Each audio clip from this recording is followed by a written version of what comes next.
Photo, Frederick Breeden Jets are now the Stanley Cup favorites, after dispatching Nashville in an occasionally disjointed 7-game series that saw the team alternate wins and where the road team generally ruled.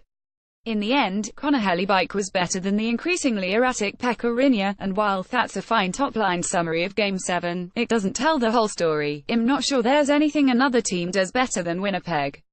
No, not even the President's Trophy winning Predators.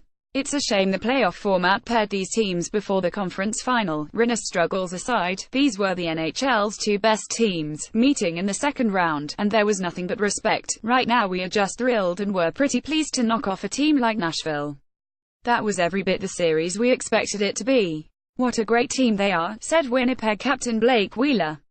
There's no doubt why they had the best regular season record. They're just tough from top to bottom and made our life miserable all series. That's what we tried to do to them as well. It's too bad one of us had to be knocked off here. Balance is the watchword of playoff success. Game 7 had very little of the high-flying, end-to-end action Winnipeg likes to draw opponents into because they can do it better, but when the opportunities presented themselves, a timely dump putting Paul Stastny in against just one defender for the game's second goal, or this one I'm about to show you, the Jets took advantage. Winnipeg's third goal, which pretty much sealed things up, was the top line at its best. All three forwards have impressive momentum upon entering the zone, so much so that when Kyle Connor loses the puck, the two Predators skaters are going the wrong way, and Blake Wheeler can collect it in what was effectively a drop pass. And then Wheeler feeds Mark Scheifele with a thing of beauty for the one-timer. Hook that set up to my veins. If the Jets' Golden Knights series features teams relatively unfamiliar to you, because Winnipeg plays in Winnipeg and doesn't get national broadcasts, or because Vegas didn't exist until this year, or because both tend to play after you've gone to bed, the one thing you need to know is that Connor Scheifele Wheeler is the best line in hockey. The second line ain't bad either, especially since Paul Stastny came over from St. Louis at the trade deadline to center it.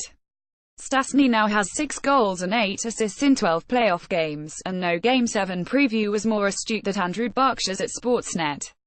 Berkshire wrote about how Stastny brought the Jets something they didn't really have outside of its finishes on the top line, a domineering slot presence, who crowds the net and makes his line mates' lives easier while making a goalie's miserable.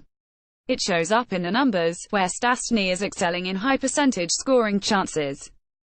He's physical and craft, and if a goalie coughs up a rebound, he's often in perfect position to pounce.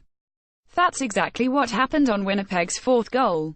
The one knock on the Jets entering the postseason was that they collectively didn't have much playoff experience.